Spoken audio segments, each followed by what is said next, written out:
It's time for our Breaking Bad segment. We love you, everyone who listens to our full podcast every week. We love you, everyone who watches on YouTube. We also give a special welcome to listeners of our new mini podcast, Practically Culture Breaking Bad, which you can find as its own feed on iTunes and on practicallyculture.com. And today, we're thrilled to be joined by a friend of the show, Shannon. Nice to have you back. It's been a while. Hi, I know. It's been too long. And you're also our resident Albuquerque expert. Represent. All right, so this will be good. This will be good. First time we've had you on to talk about Breaking Bad, but I'm glad we got you the very last episode of the whole series. All right. Well, I want to start with what I think are the few key scenes of the finale to get to the recap work, and then we'll talk big picture after that. So, first scene I'm thinking of, Walt steals a car in New Hampshire. I guess people don't always lock their doors. He tries hot wiring unsuccessfully. It's nice that Walt doesn't know how to do everything. His hot wiring doesn't exactly work, but he holds his breath as the police pass, and he says a prayer, of all things. That was a little unexpected. And then after he says his prayer, he finds his car keys. It seems like that's a classic Christian sort of story. Jesus, take the wheel. Find the car keys. Then he makes it to New Mexico, trunk full of cash, and he calls Elliot and Gretchen's assistant, pretending to be a New York Times reporter so we can get their address. And of course, he leaves his watch on the phone for some unknown reason.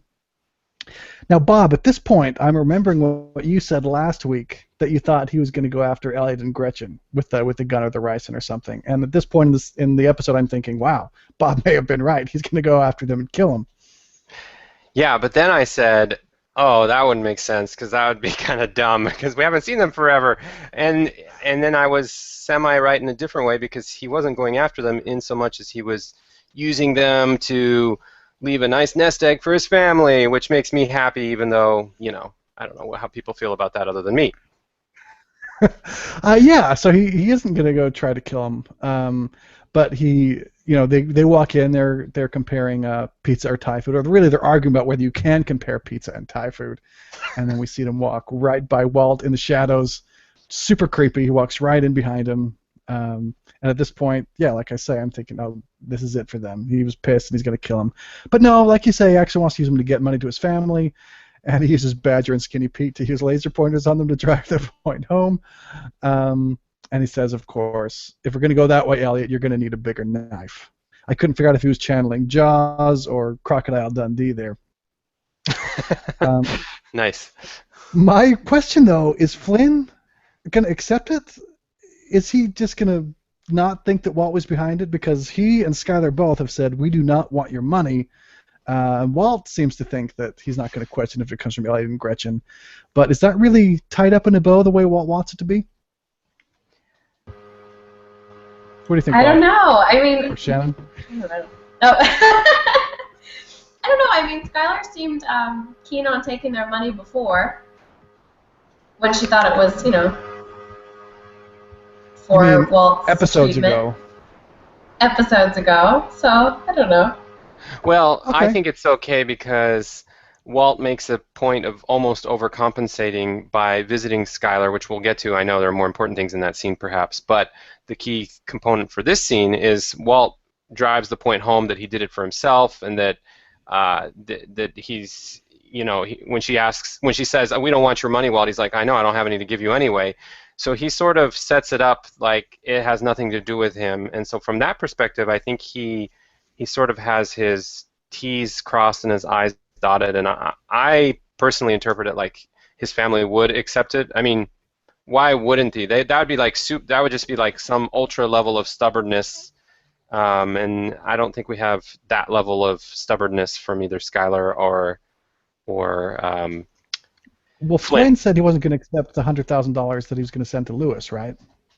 Yeah, but that was because his father was involved. But at this point, if it's coming from some wealthy benefactor who has a lot of money and is just trying to do good in the neighborhood, who wouldn't accept money in that way? I don't know. I guess I just wonder if they'd be suspicious that it was Walt. But maybe not. Maybe it'll work out exactly how Walt wants.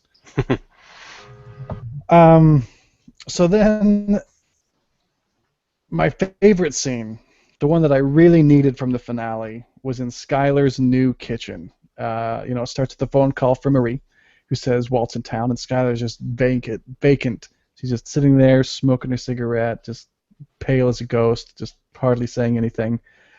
She hangs up, and we all of a sudden find out why. Gasp! Walt's already standing there. I thought that was a beautiful scene, the way they made that happen visually too.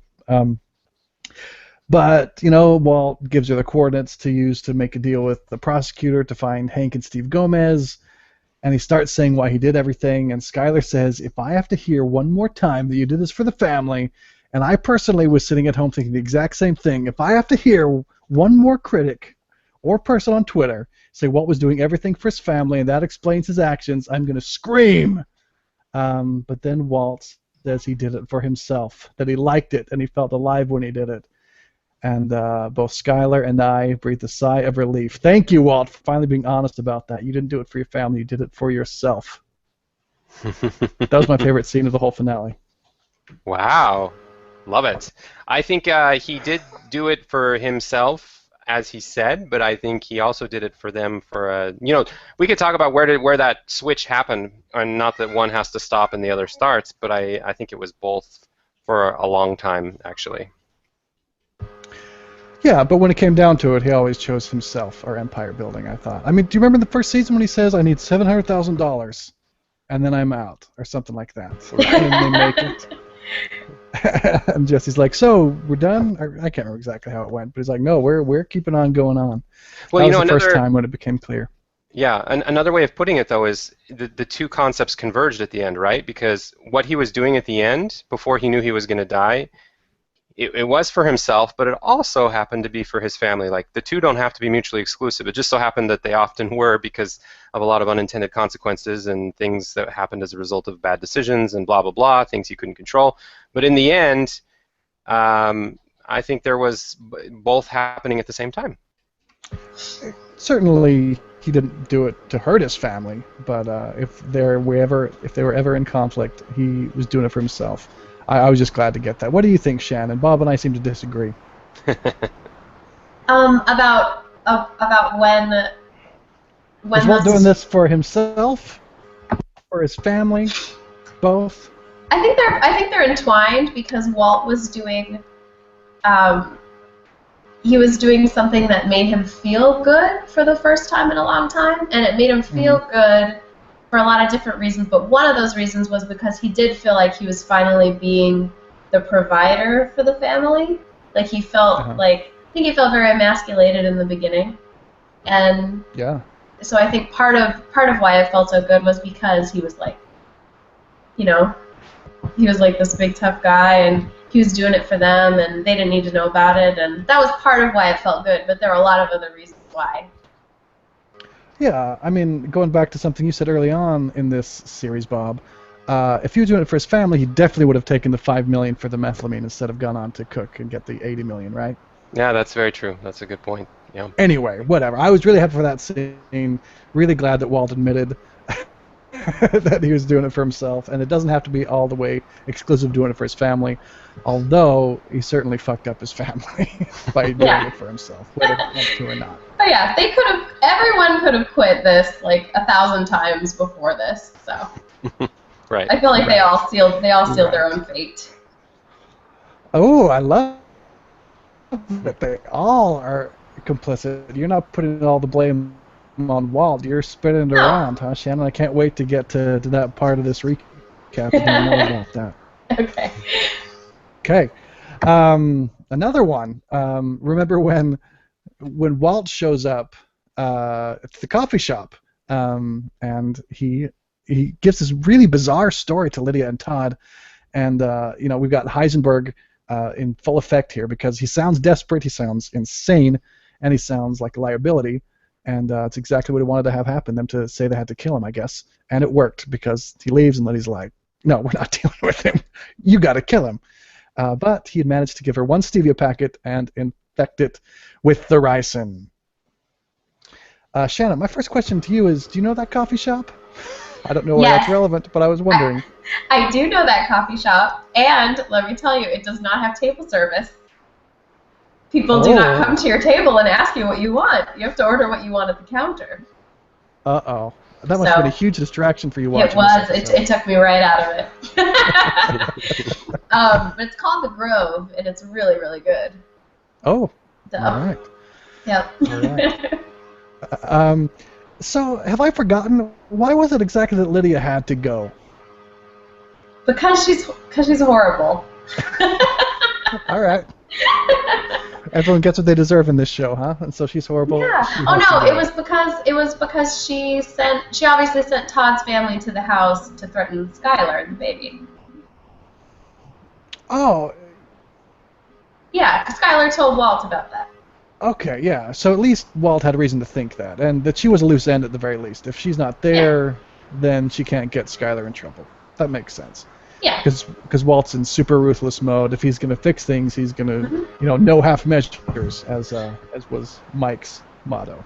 Exactly, and threatening Skylar was a half measure. So he probably knew, if the Nazis are involved, things are going to get ugly. Yeah, let's get this taken care of. Let's just take care of that crazy lady. All right. So the last scene that is obviously pretty fundamental here is Walt shows up at Jack's compound. He parks right in front of the house against the instructions from the other guy. They take his keys. Oh no. They're about to kill him when Walt starts raving about how Jack owes him for partnering with Jesse. Jack is offended by this, so they bring in Jesse, and he looks just terrible, all chained up.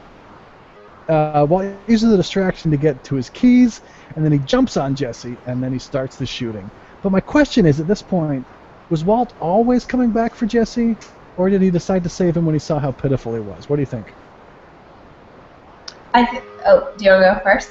Oh, I was just going to say, I don't think Jesse was as much the concern of Walt as was just getting Jack and the gang taken out. And he had an inkling that Jesse could still be alive, but all of that planning and everything he had done meticulously to have that gun that way, and I just think Jesse wasn't the driver there. It was almost like he was going to have to decide what to do in the moment based on whether or not Jesse was there. Okay, so he didn't have a plan, leaving it open. Do you have a thought, Shannon?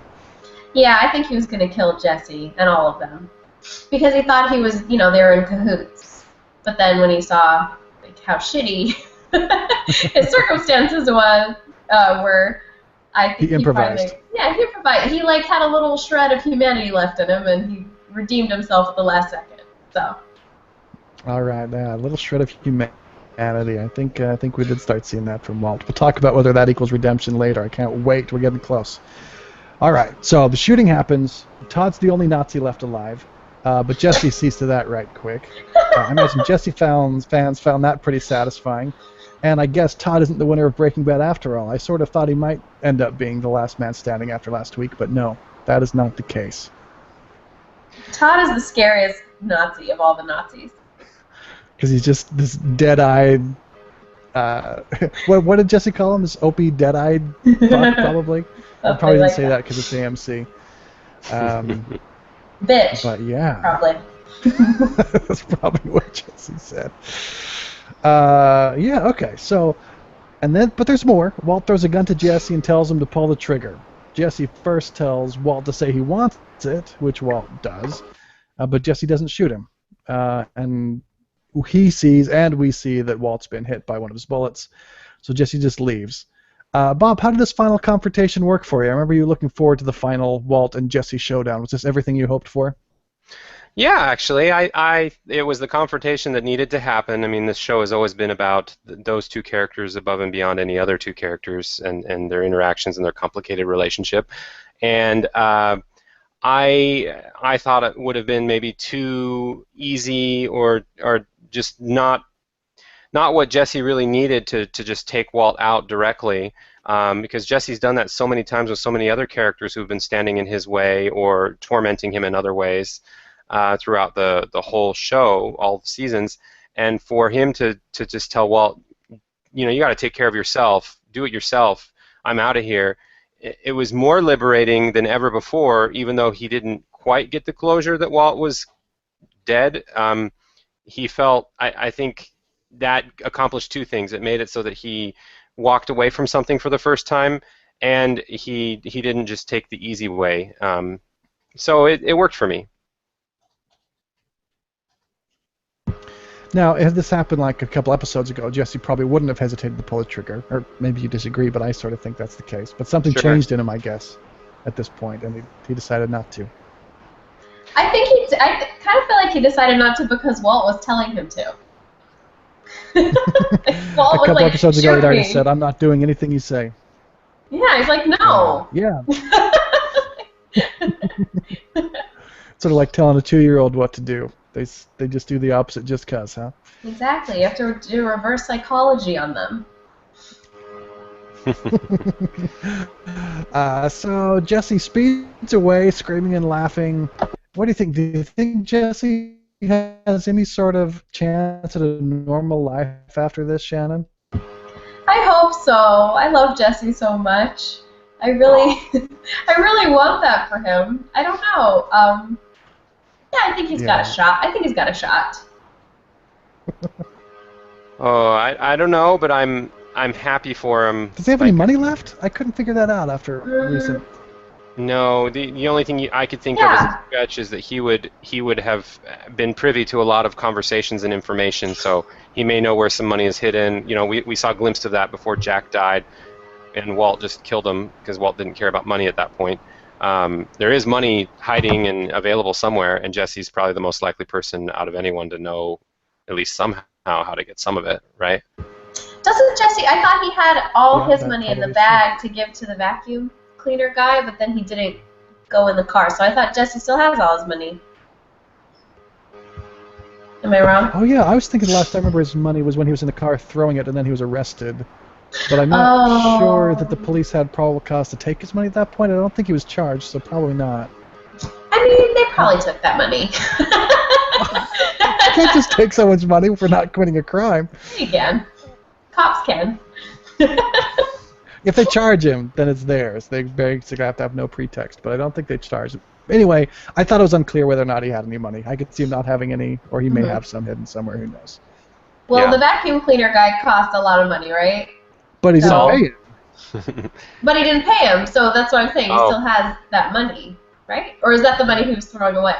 No, Yeah, but that that was was- before. That was like $50,000 a lot, right? It wasn't like Oh, no. well, that goes a Live long on way in forever Albuquerque. for like a year. Totally. Anyway, there's enough time for him to get a job working at a Starbucks with 3 pairs of Dockers. Yeah. All right. So what do you think? Did Walt earn himself some redemption in this last episode? Shannon, you've already suggested a few thoughts on this. What do you think? Yeah, I think that he did. I mean, not a lot. He saved Jesse. He admitted to himself. He admitted something to himself and he admitted something to Skylar, and I think that that is a big deal, even though it's a small deal for a crazy person like Walter White. Yeah. What do you think, Bob? Did Walt redeem himself in your eyes? I think it depends on if you look at this in absolute terms or relative terms, because in the absolute sense, no, he destroyed more than he created. In the relative sense, sure, there was some redemption here, comparatively speaking to how little there had been in some of the other things he'd been doing leading up to this and these events and his death. So the answer is yes and no. It depends on how you look at it. A way to take a stand there. Well, I'm going to do the same thing. I'm torn. You know, for 5 seasons, Breaking Bad has been about real-world consequences, you know, even unforeseen consequences, and not about intentions. And, you know, on the one hand, Walt was finally honest with himself and with Skylar, and he showed that glimpse of humanity by tying up loose ends for Skylar and saving Jesse. And I think the show was trying to make us think that Walt was redeemed somewhat because of that, but the consequences are still the consequences. I don't know if the show is Catholic enough to allow for deathbed repentance like that. His family is still destroyed. Jesse's alive, but he's messed up. You know, more dead bodies on his hands.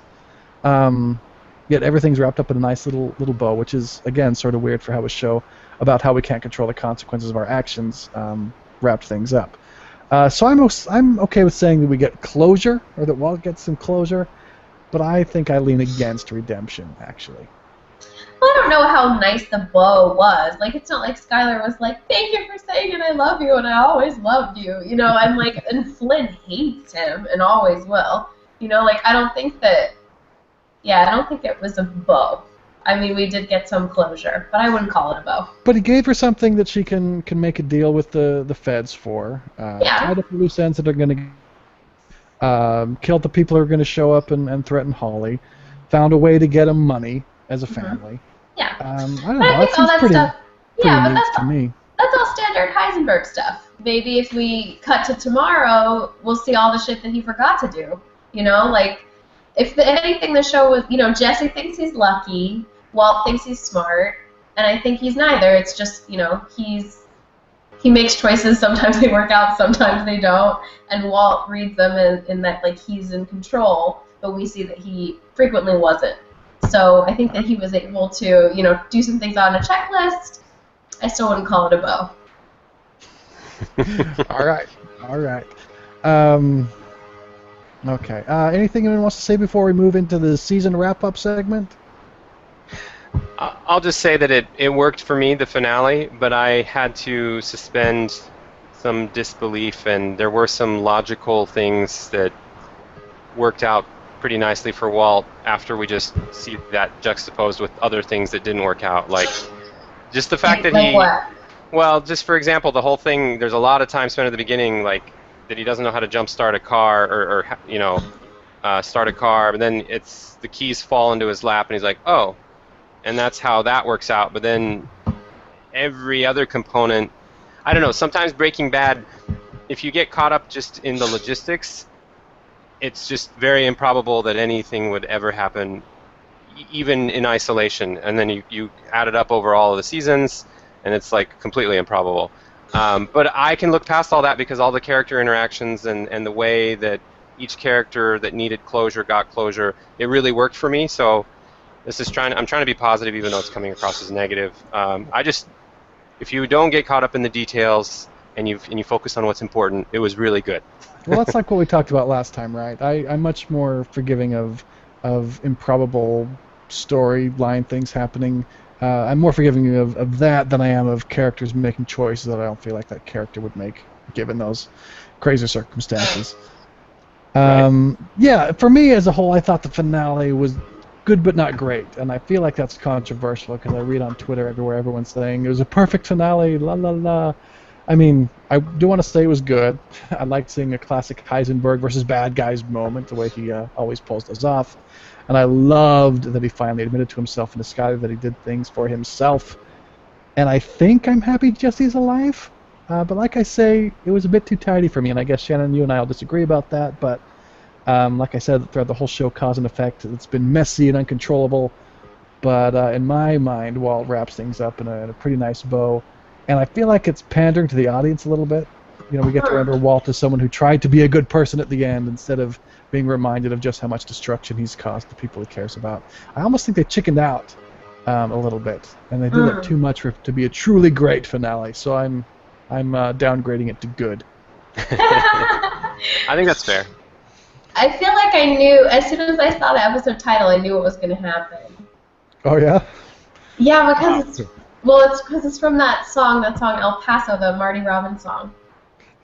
That's right, and we heard that song in the early minutes, right? And I was like, okay, now I know what's going to happen. Wow, that's pretty good. Well, you know that song?